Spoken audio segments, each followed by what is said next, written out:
Good evening, DC. How are you all? All right. So I did the calculations, and aside from New York, where I was born and raised, all right, we have New Yorkers here, but that's contrary to what I was about to say.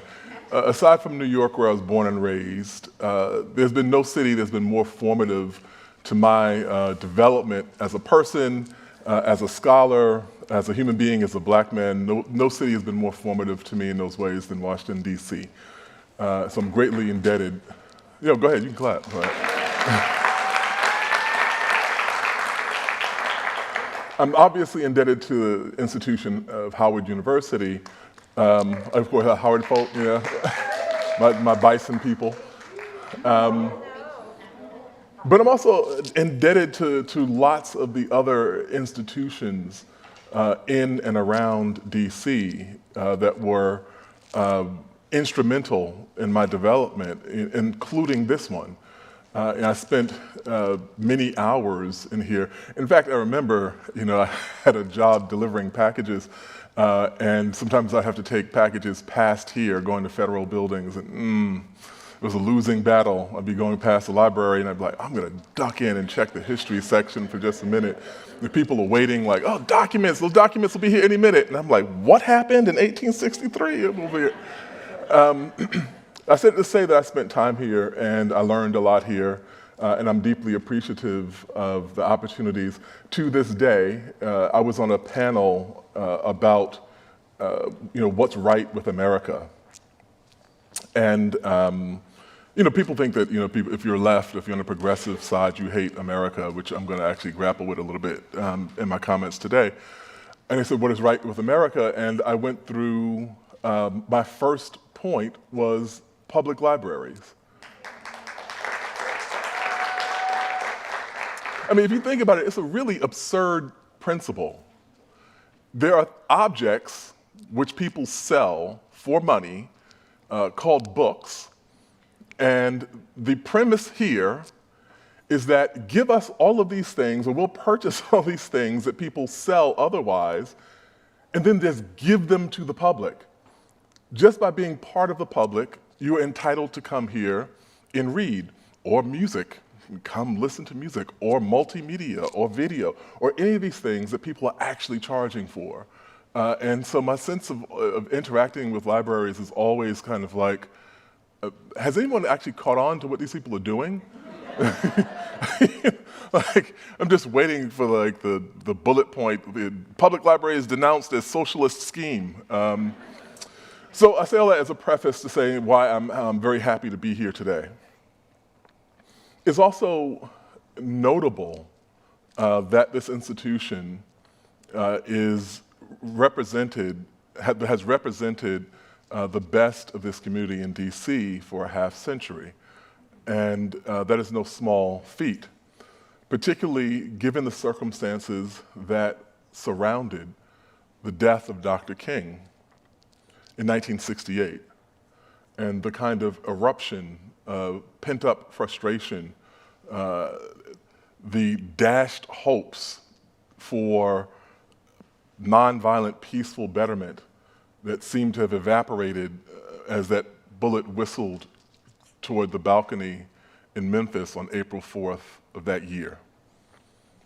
And so perhaps the best metric of Dr. King's life is the institutions that have arisen in the wake of it and how those institutions have functioned and behaved. I'm aware that we have precious little time this evening, so I just want to talk a little bit about who Dr. King was and how extraordinary and unlikely it was for him to develop into the person that he became. We generally know the highlights of Dr. King's life.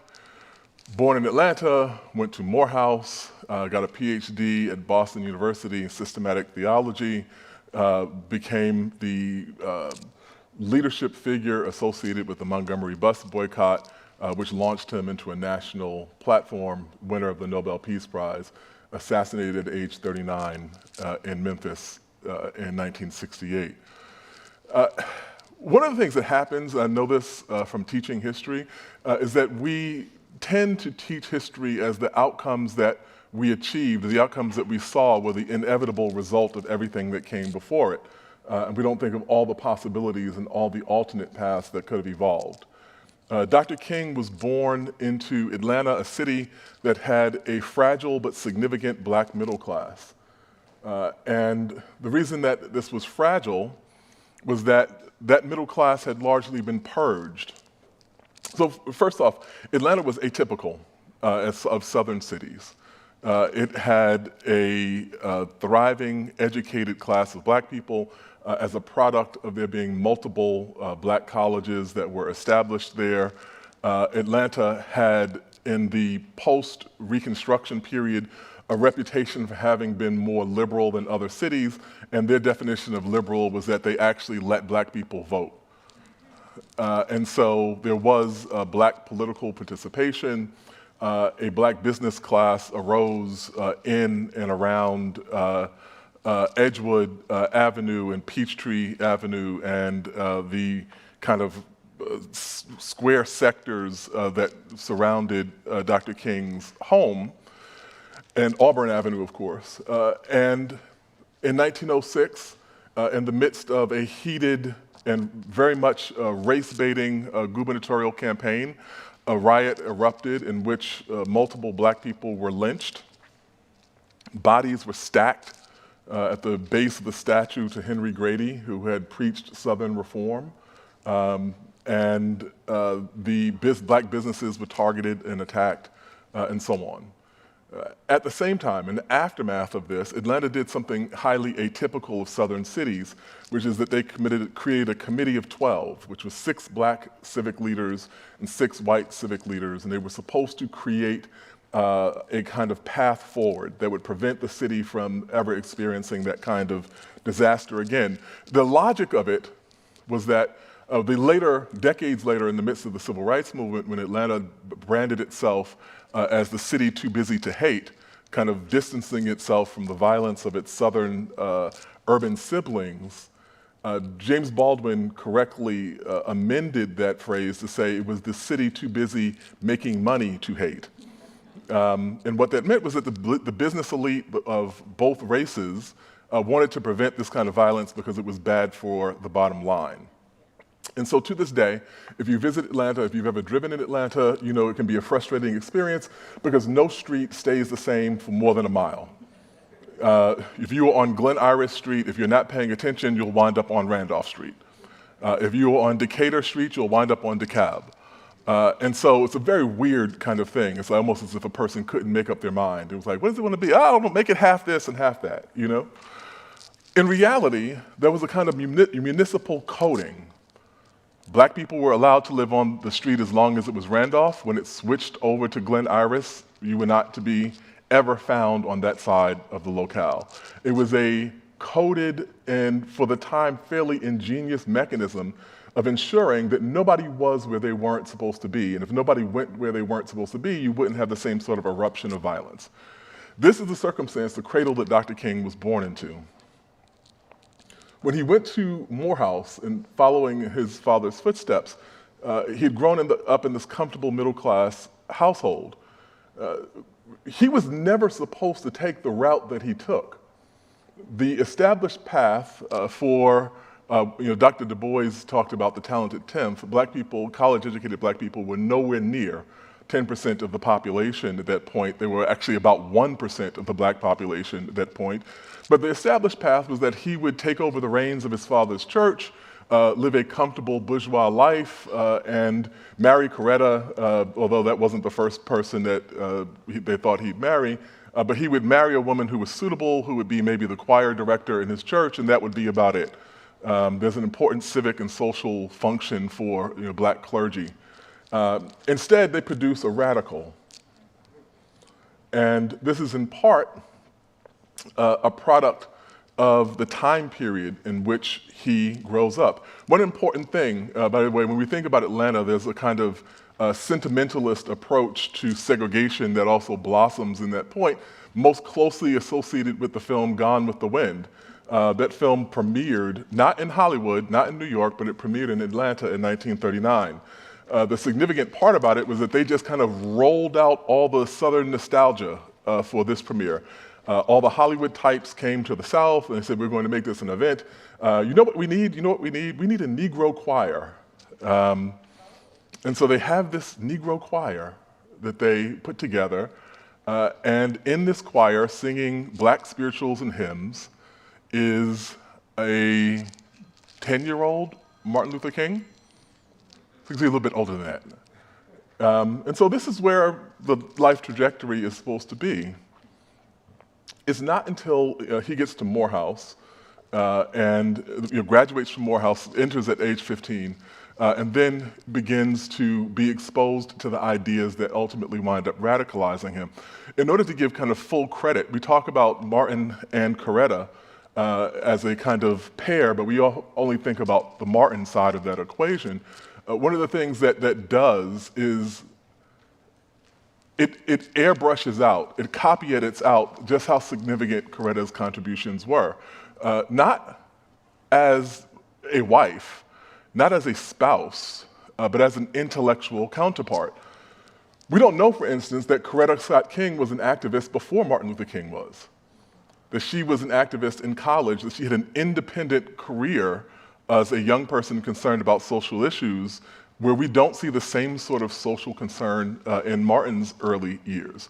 We also don't credit Coretta Scott King with introducing Martin Luther King to the ideas of nonviolent social resistance. The early days of the civil rights movement, you notice the language of nonviolence comes in later. That's not the prominent language at the outset of it.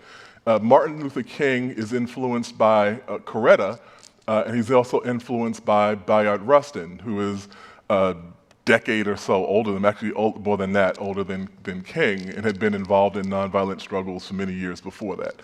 And so King begins to evolve in the context of those struggles, formulates this critique of the United States, and becomes convinced that the mechanism, which is brilliant, the mechanism through which civil rights can be extracted from the unwilling state of the United States is Christianity. Very deft, tactical usage of a nation that, despite the First Amendment prohibitions against establishment of a state religion, that considered itself a Christian nation. And so he wields theology as his tool of choice in pursuing the goal of civil rights. This movement that emerges in the aftermath of World War II is driven by world events. All of a sudden, we're in the early days of a Cold War. America's behavior at home has implications abroad. There are millions of people of color who are forming nations that will actually be part of the United Nations. And every single misstep that happens in the United States is publicized. There's this miracle of television. It's publicized, and its counterpart, the Soviet Union, makes propagandistic value. And all these, of every single incident, all of these things serve as catalysts for the movement that Dr. King leads. I'll say a couple of things, and I want to make sure that we have time to get to our conversation. There are a couple of points that are really significant to think about in terms of how the civil rights movement achieved what it ultimately did. First, we should be mindful of the American hostility to democracy. America has professed itself since the outset as a democracy, but there's no actual evidence that it could call itself that. Certainly not at the outset, certainly not at 1776, certainly not at the Constitutional Convention, certainly not at any point prior to the American Civil War when it was legal to buy and sell human beings. And so King confronts this entrenched opposition to democracy. The civil rights movement of the 1960s seeks the reinstatement of rights that were granted or at least promised to the Negro in the 1860s. It's a kind of restoration of not simply a kind of new ideal, but the ideal that had originated in the hectic aftermath of the catastrophic Civil War in the United States. And toward that end, the 1964, if you go back and read the 1964 Civil Rights Act, and then go back and read the 1866 Civil Rights Act, you'll find how shockingly similar those two documents are, an attempt at restoration. 1965, Dr. King gives a speech, the conclusion of the Selma to Montgomery March. He talks about how it is that black people had lost the right to vote in the aftermath of the war. In order to appreciate how significant that was, we have to look at why black people got the right to vote in the first place. There had been an attempt, there had been an evasion of the question of suffrage all throughout, there had been an evasion of the question of citizenship, actually, all throughout the course of the war. It was the third rail of American politics, even for people who considered themselves hostile to the institution of slavery. And so because of the math, because of the decimation of the white male population in the South after the end of the Civil War, because there were more white women in the South than there were anything else, and because they were concerned, first and foremost, the concern of the Union, the concern of the Republican Party, which had almost unchecked authority in national affairs at this point, the primary concern of the White House and the Republican Party was to ensure that the South could never again arise with the type of political power that allowed it to tear the country in half. And so the scheme that was supposed to prevent this from happening was the black vote. To give black people the right to vote would create a natural counterbalance, the logic being, as it turns out, sound logic, that the former slaves are not going to vote for the same political party as their former slaveholders. And that holds true for about a half century until parties begin to realign. And so the black vote is placed square in the crosshairs of the attempts to reinstate the regime of slavery. Every single black person who casts the ballot pushes the country that much further pushes the South that much further from its slave-holding roots. And that much closer to the ideal of the nation being an actual democracy. That explains why there are campaigns of lynching, terrorism, violence that remove black people from political contention in the 1880s, 1890s, and so on. You mathematically go through this, and when we talk about lynching as a right, as a kind of horrific right in American life, most of us don't know that prior to 1880, lynching predominantly happened to white people. It's not till 1881 that the majority of people in the United States who were lynched are black. And from there, it takes like a runaway train. Those numbers continue to be until it is nearly exclusively a phenomenon directed at black people, but never entirely. And so this is the history that Dr. King is confronting, and this is why there is a movement to gain the right to vote in 1965. And in that speech, he talks about the implications of removing the right to vote. He said, not only did it take the fragile grasp of citizenship out of the hands of black people, but it decimated the white poor. Because the black elected officials in the South after the Civil War, of which whom there were 600 in state legislatures, state governments, in Congress and so on, overwhelmingly worked to create a social infrastructure, public schools, assistance for the rural agricultural class, the fledgling ideas of healthcare. These are the things that they were concerned with as legislators. The elimination of that political element meant that the Bourbon upper classes of the South were once again free to enact the kind of hierarchical class and racial policies that had plunged both black people and poor whites further into the despair of poverty. King talks about all of that.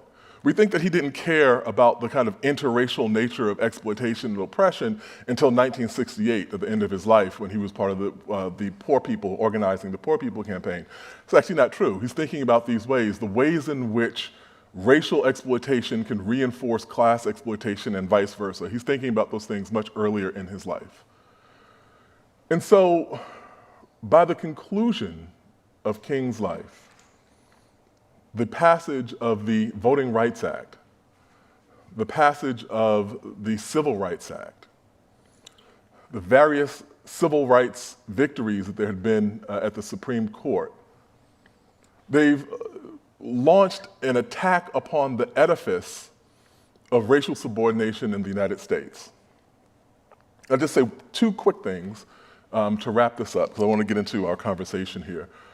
When I talk with my students, I'll often say, why was Mississippi so terrible? And, they're like, well, if we think about it, like, Mississippi distinguished itself for racism. I said, do you know how hard that is to do in America? It's like when you're in school, and like grade school, and your teacher is like, you really have to apply yourself. It's like they applied themselves. It's like there was a focus group somewhere, and it's like, I don't know, what can we do here that's different than everywhere else? It's like we can do racism, but just more. It's like an ad campaign or something. But what distinguished Mississippi? And why was they so dead set? Why were they so known for the vitriolic forms of racism that persisted there? And why was the South generally so reluctant, so adamant about preventing black people from voting? And the simple answer we always get is racism. Like, sure, but what else? And the fact of it is that there were more black people there than there were then as now. There were more black people there than there were anywhere else. Mississippi and South Carolina at various points in their history had majority black populations. Democracy, actual democracy, would have meant the elimination of white political power in those states. Louisiana was a third black. Georgia was a quarter to 30% black. These significant voting blocks that can actually influence what happens. So if we think about that question again about the American invasion of democracy, what were we before 1965 when the Voting Rights Act was passed? We were a society that held successive elections for president, but we didn't really know who won any of them. Black people in that time frame ranged from 12 to 15% of the population.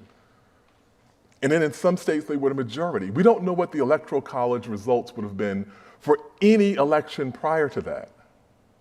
For every piece of legislation passed in this country's history, we don't know if it would have passed if those congressional districts had actually represented the will of the people who lived there.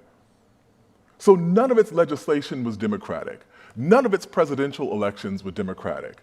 None of its practices before that rose to the level of democracy. And here you have this person who, in 1965, shepherds us into, reluctantly dragging our feet into a newborn, embryonic form of democracy. When you think about it that way, it's not that shocking that he would lose his life 3 years later. If we think about where we are right now and the questions that confront us as a society and the issues that we see bubbling up, is it really coincidental that we see the challenges to voting rights at the same time that we see the vitriolic opposition to immigration? These are the same questions that people confronted in Mississippi, same questions people confronted in Louisiana, in South Carolina, about the demographics and makeup of the electorate. This was a hypothetical exercise until 2008, when it became clear that it was possible to cobble together a coalition disproportionately made up of people of color that could deliver a viable candidate, viable black candidate, to the presidency of the United States. So in recognizing the 50th anniversary of this library, and in recognizing the legacy of Dr. King, in recognizing the achievements of the civil rights movement, we would do well to contemplate the circumstances in which those achievements were made, to contemplate the questions as to the circumstances that made it necessary in the first place, and to consider the history, not simply as an arid exercise in reciting the facts of the past, but in a dynamic, vivid, active case study for how we can preserve the fragile, fraying, and endangered democracy that they, against great odds and in the midst of tremendous danger, bequeathed to us in the first place. Thank you.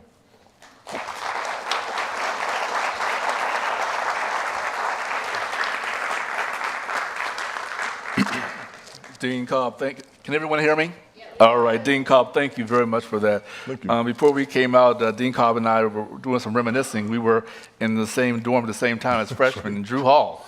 That's right.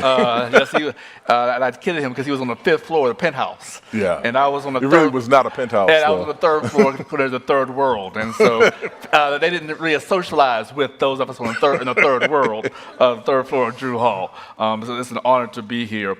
Before we begin our discussion, I do want to make sure that anyone who has questions, we're going to do this because we only have a little bit of my time, and we make sure the questions that are out there that we get a chance to ask them these questions. So is there somebody here with cards, index cards?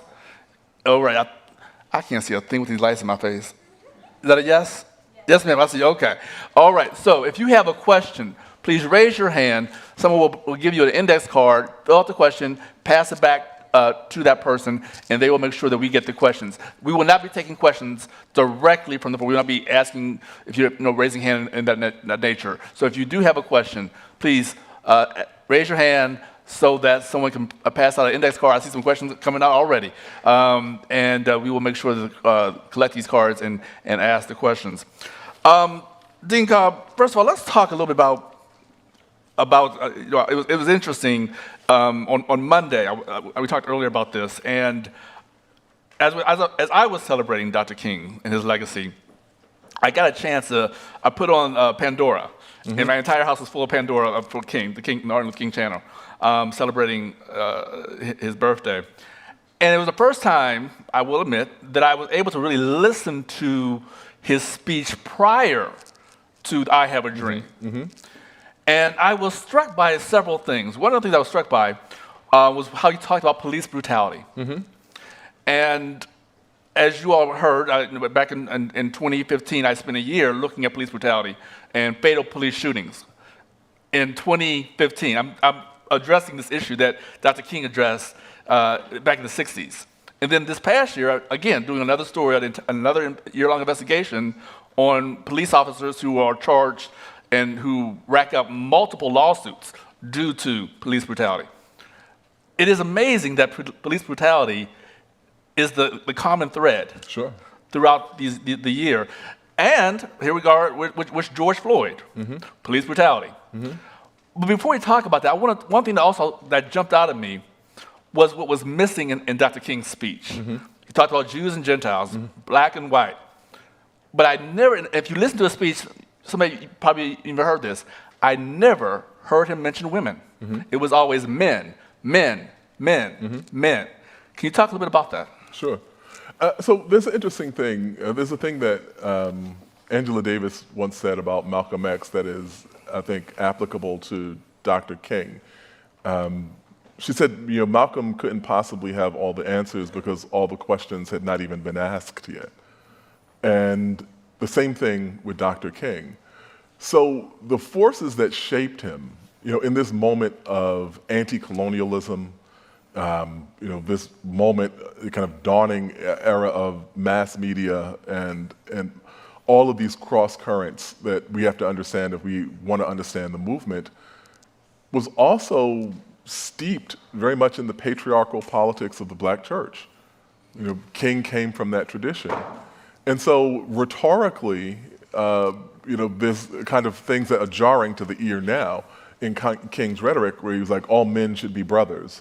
It's not, all humans should be family. And you find that kind of reference again and again and again.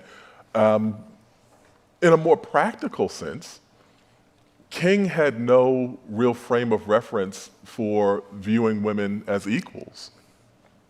one of the ways that we know that is, the great activist and organizer Ella Baker, who was one of the key organizers for SCLC, but had very fraught relationships with Dr. King, as well as she did with that kind of coterie of male clergy that was around him as his top aides, which she viewed as a boys' club. Now, the fact of it is that Ella Baker had more organizing experience than any of them. She had been organizing since people were being evicted in Harlem during the Great Depression. That's where she started. Literally, when they were being born, she was the most experienced organizer among that group of people in SCLC, and the least likely to be listened to in terms of her ideas. And so she had a kind of harsh view of Dr. King. And so that's just a reality. But we don't really get everything from any one person. That should be the example we take, or the lesson we take from this. And had Dr. King lived 3 more years, that question would have been front and center. He would have had to grapple with it, just as the movement Why is that? Well, because, as I'm saying, just as the movement didn't grapple with war, and then Vietnam, even through the formative parts, of the war. I mean, actually, the American presence in Vietnam begins the year before the Montgomery bus boycott. Right. It doesn't come up until 1967 because we hadn't reached that point, although it does with other people earlier. But with King and his rhetoric, when he comes out against the war, that was the point at which those events intersected in the public sphere. 3 years from now, from the point of King's death, there's a much more prominent movement for women's rights. There's a much sharper critique of the civil rights movement, including leading male figures in the civil rights movement for their commentary and their rhetoric and their masculinist and patriarchal ideas. And so also even the question about colonialism, which wasn't at the front and center of that, which King then is ahead of most of his counterparts in the civil rights movement in pairing desegregation in the United States with anti-colonialism abroad. One of the things that you talked about, if you all have not had a chance to read the Essential Kernel Commission, the foreword was written by Dr. Dean Cobb himself. And you talked about, and you even mentioned this during your speech, about the importance of media, TV, and how that captured the civil rights movement and how it propelled the civil rights movement. But we saw the same thing, did we not, with George Floyd? Can you talk a little bit about that? Because, again, everybody was home. It was during the pandemic. It was 2 months. This was May, I believe, and it was 2 months after the country shut down. We're all home watching 24-hour news, and what are we all watching? The video. Yeah. The video of this man being choked and with a knee on him and calling out for his mother. Talk about the similarities of that. We can even take it a generation before that. We can even take it decades before that. So the advent of every form of communications technology has had racial implications in the United States. So some of you have seen, the horrific videos without sanctuary, images, the horrific images of lynching that were made as postcards and sent around. There's an incredible book called Lynching and Spectacle by a historian named Amy Louise Wood. And in it, she says, she makes 2 amazing observations. The first is that, she's like, why do we have these photographs? So we have these photographs because Kodak had come out at the same time that the kind of era of lynching begins this sharp increase. Kodak had come out with the first essentially portable cameras. Now, they're not what we think of as portable now, but it was a camera that could be used outside of a studio setting. So it was like the cell phone of the day. It was like the cell phone of the day. Yeah. People set out to photographing their daily lives, and lynching was part of it. And she said, why do people pose next to the smoldering remains of dead human beings? Why do they behave so proudly? Why do they affect the same posture that you see in those images? And she said something that was so simple, yet so profound that it nearly blew me out of my chair. She said, these are hunting photos. Hunting. when you see the boy kneeling next to the deer that Like he a deer. the first deer that he killed, when you see the person holding up the fish that they caught, the big one that didn't get away, it is that same psychology. And so that goes back to the photograph. Because the phonograph, one of the earliest uses of the phonograph was to record lynchings. And so they now become a kind of record of what has happened and what, documenting what happened. So when King and the civil rights movement decides to deploy television in that way, they are, wittingly or not, part of this long tradition. And the same thing that happens with the cell phone video. Like each time there is a kind of inflection point in communications technology, the reality of race in the United States gets laid bare.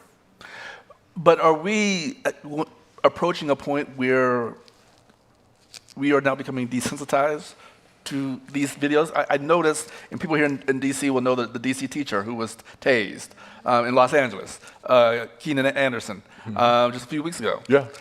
But yet, there was no outcry. There was no one took to the streets in L.A. or D.C. There was no, like we saw with George Floyd. Why not? So, And because we saw the tasing. Right. We saw this man in pain. We saw this man say, "Don't George Floyd me." so in Baton Rouge, a year and a half, maybe 2 years before Montgomery, there had been a bus boycott organized to protest segregation. There had been other fledgling efforts to organize bus boycotts to combat segregation. Those movements didn't catch on. In Montgomery itself, there had been this long list, the historian Robin Kelly did a great examination of it, a long list of black people who had been arrested for refusing to get up and give up their seats to white people. Wait a minute, Rosa Parks wasn't the first? That wasn't even the first time Rosa Parks had been arrested for that. Rosa Parks had been arrested on that same bus driver's bus, I think it was 6 years before that, for refusing to give up her seat. And so we can't really say with any degree of certainty, even if we looked at a more modern example, why did why did the exposure of Harvey Weinstein kick off Me Too? And my boss at the New Yorker, David Remnick, pointed this out. Like, why did Weinstein kick off Me Too and not Bill O'Reilly 2 years earlier? There was a huge expose about what was happening at Fox. So it is very difficult to predict what set of dynamics comes together to produce history. And sometimes they're just, and I'll be honest with you, I was ill-equipped to recognize the magnitude of George Floyd because I had covered police murders of black people going all the way back to Amadou Diallo. And so I had seen so many of these things that when I first saw that video, Can you for the oh young yeah, for the young young folk, that was in 1999 in New York, where a black man in the vestibule of his apartment building was shot 19 times by police. Police fired 41 bullets. They asked for ID, and he went to reach for his wallet, and then they shot him for reaching for his wallet. And so I had seen that be bureaucratized, swept under the rug, and people being like induced to amnesia in a matter of like time. And I was looking at that video saying, this is disgusting, and they're going to find a way to make people forget about this. And other people saw it and immediately knew what it was, and immediately knew how people would react. But because I had seen it operate differently so many times, I was just skeptical. And if I can say one last thing about it, what made me clear that this was different was when I saw the protest in Salt Lake City, those gigantic protests in Salt Lake City, because I've been to Salt Lake City. And I was like, I jokingly say the black population doubled when I landed and halved when I flew back out. And so there are not a whole ton of black people in Salt Lake City. And I was like, in protests around police brutality, almost always the people who look like the victim. But that was like, I was like, okay, maybe there's something different happening now. So, are we now? Do you think we're now done with protests in terms of? Because what's interesting is that when we see these, what happened in Detroit, right, in Watts, in George Floyd. Everything was Yeah. as a result of police Yep. brutality. Yep. That's the common trigger, and that's going to be the trigger indefinitely, or do you think there'll be So something else? here's the thing, and this is why we did this book, which was the revised version of the Kerner Commission report, which came out 3 weeks before Martin Luther King was killed. Thank you. And the Kerner Commission report was looking at why there were so many uprisings and riots in American cities. Just as a footnote, I know people prefer not to use the term riot because they think it means people are apolitical. And I've always rejected that argument because if you go back into the history, we refer to the response to the Stamp Act as the Stamp Act riots. And we refer to the response to British taxation as bread riots and all these various other forms of riots that happened that led to the actual formation of this nation. So if you have a riot and you get a country out of it, all of a sudden we think the riot was political. If you have a riot because police are killing people in your community, then we have this qualifier that we assume that the riot was apolitical. And so I deliberately use that language of riot for that reason. But as we saw in 1966, 1967, Watts in 1965, there were all of these uprisings, and they wanted to understand why. And what the commission concluded was that, yes, these incidents are overwhelmingly sparked by instances of police brutality. But that is because police are the only institution that physically touches you. The other institutions exploit you without ever touching you. The people that won't give you a job, the people that lock you into substandard housing, the people that deny you any kind of equitable access to health care, all of the differentials that we see in life expectancy and maternal mortality and all these things. I interviewed for a documentary I did about policing in the aftermath of George Floyd. I interviewed my Howard classmate, Raz Baraka, who was the mayor of Newark. And he got impatient at one point in the interview. He said, look, man, every year I have more people dying in the damn hospital, more black mothers dying in the damn hospital than I have being killed by the police. He was like, they're institutional functions. The police set it off because they wind up being the straw that breaks the camel's back. Like, in addition to all of these other inequalities, now you're going to shoot us dead in the street. And it's interesting, Roz's reaction, considering his father Yes, that's right. also was brutalized by police. His father was brutalized by police Yes. in the 1967 Newark riots. Yeah, that's very interesting. Yeah. We have several questions here, but before we get one final thing, I want to talk about the climate in the U.S. today. You mentioned it briefly, civil rights movement, right? And talk about schools can't teach about civil rights and things of that nature, immigration, and also now affirmative action, the Supreme Court. What is going on here in the U.S.? What's going on is the kind of predictable backlash to what we have seen in the progress of the past decade. There was a reason why they followed Barack Obama with Donald Trump, which is a conversation that we should have. I mean, I'm from Queens. We grew up knowing who Donald Trump was because Donald Trump is from Queens. I'm from South Jamaica. He was from Jamaica Estates. Those two neighborhoods have exactly the relationship you would suspect based upon their names.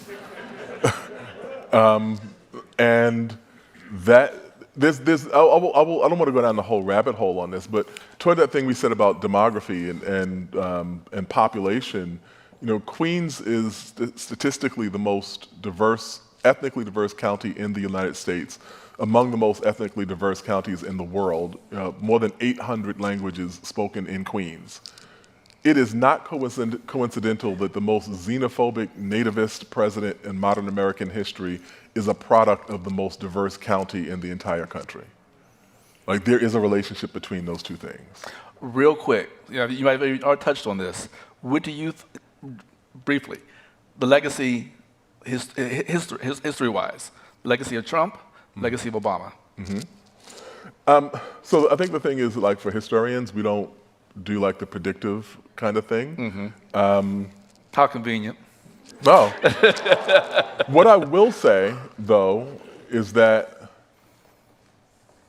we have seen a lot of men like Donald Trump And we've come to understand them. If we actually look at the history, we come to understand who they are, why they arise, why they gain the power that they gain. We had rarely ever seen a phenomenon like Barack Obama.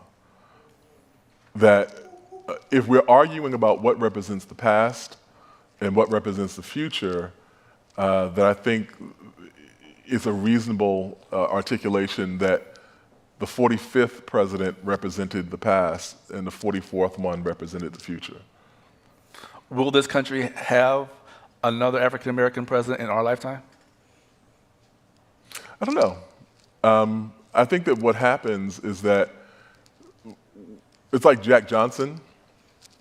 When Jack Johnson became the heavyweight champion, there were riots across the country. Black people attacked. Not only did Jack Johnson beat this white competitor, but he pulverized him and embarrassed him. And the idea of a black man walking around the world with the heavyweight championship belt around his waist was just too much for white people to metabolize in that way.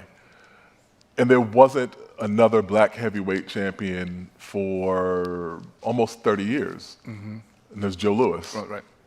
And so it took all of that time because of the kind of rearguard thing that happened after Jack Johnson. Like, we have to prevent this from ever happening again. But it did happen again. And so that's what I bet on. We got some questions here. We're going to try to get to them as quickly as we can. One question that just jumped out at me, and I lost it. Oh, okay.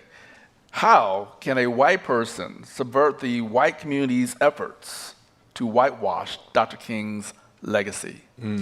Thank you, Ben. Where you at, Ben?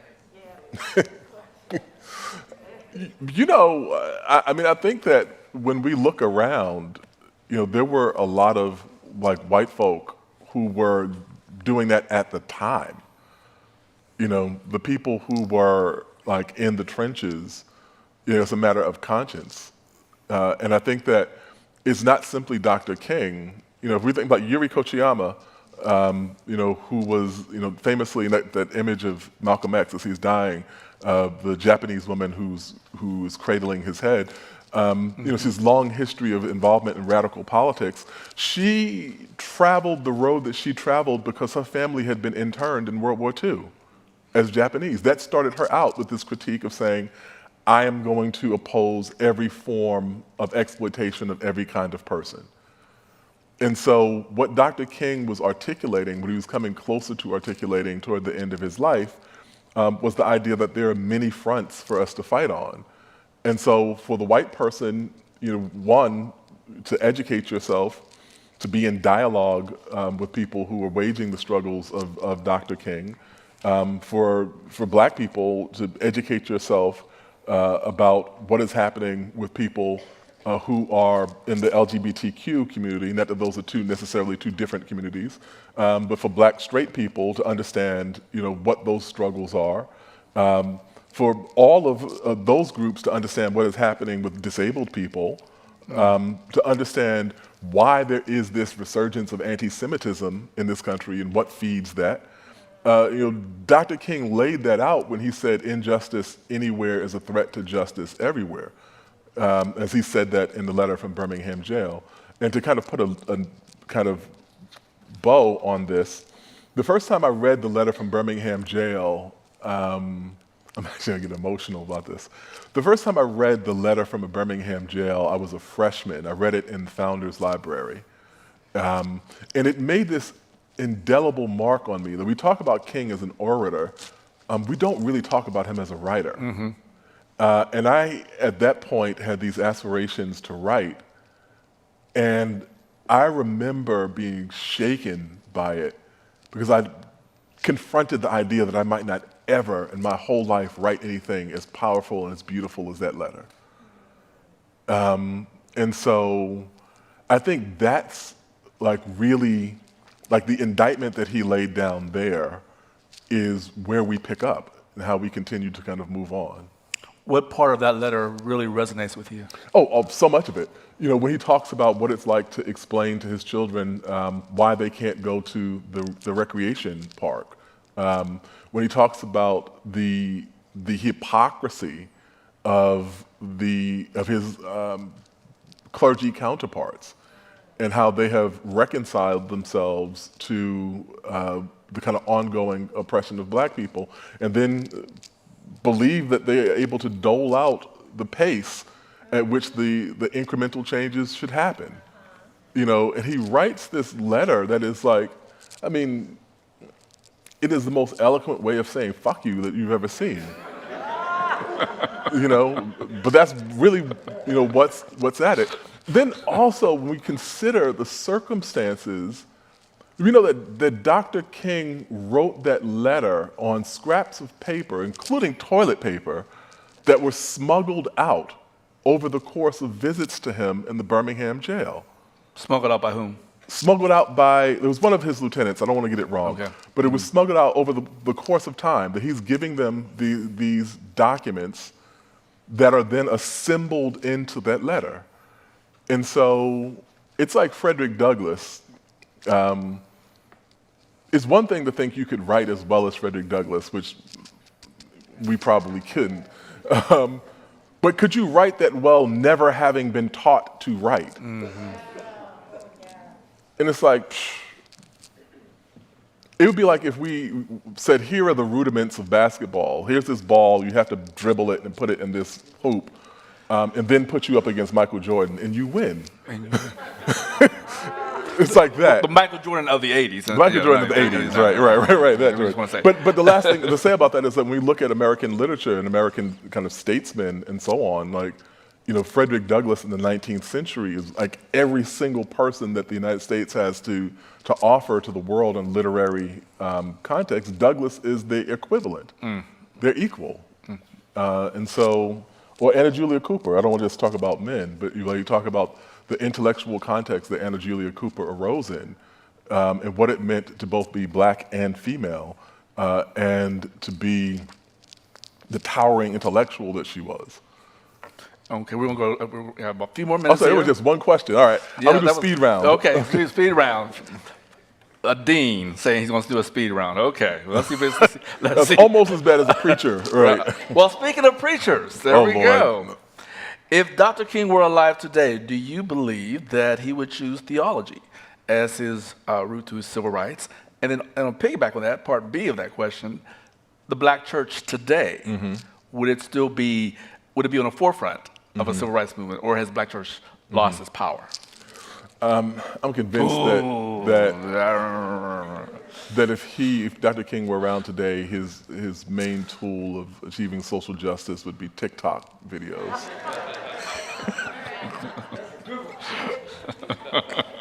That's how he would get the message out. Get the message out. What would be his foundation? I mean, it's hard to say. Like, so the reason that the church was as central as it was at the time, I mean, obviously, like, there's the theological component of it and the kind of religious life and the influence of religion as a social force in American life, which we have seen as gigantic, although mainly in kind of conservative circles now, which, by the way, was a concern even when Dr. King was talking about kind of nonviolent resistance and the moral imperative to obey unjust laws and civil disobedience and so on. At the time, there were critiques that reactionary forces could weaponize that argument for their own purposes.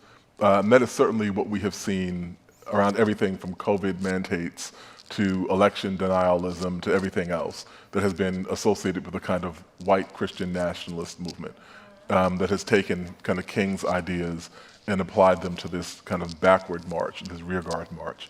So there's that. The reason that the black church was so prominent was that there weren't any other institutions where black people had power. It's different now. We're underrepresented in a lot of places, but we are in a lot of places. So the kind of leadership that if you saw like Brian Stevenson and the work that he's done that through an independent legal mechanism. or what Reverend Barber is doing, which is a theological movement, a church-based movement, but not solely a church-based movement. It's connected to all of these other things that are going on. So it's very different. It's a very different landscape, to say how he would have operated now. Can you recommend some books for political journalists? Oh, God. This is always the worst question. Uh-oh. Because I feel like anything that I say, like 5 minutes later, I'll be like, I shouldn't have said that. There's a good book that just came out, and I'm going to blank on the author's name, but it's White Dominion, which has looked at the sense of freedom as being a specifically white principle and the long history of that in the United States. That is a very long history. As a matter of fact, there's an argument which white supremacists frequently make that all these other people were never supposed to be part of the civic fold in the United States. And it kind of liberal impulses to say, that's not true, you're being racist. And then you actually go back and read the history and you're like, the nation was recreated after the Civil War. It was refounded after the Civil War. But if you look at the kind of Confederates, the Confederate flag is not the most disturbing symbol of the kind of reactionary right. The most disturbing symbol of the reactionary right is George Washington. If you see South Carolina State House, they erected the Confederate flag in the 1950s as a mark of opposition to desegregation. But they also erected the statue to George Washington at the same time, because the Confederates in 1861 went to war because they said, we are the true heirs of 1776. And all this other stuff that you all are trying to do, like Negro voting and all that craziness, that is antithetical, to what we're trying to do. That's an apostasy.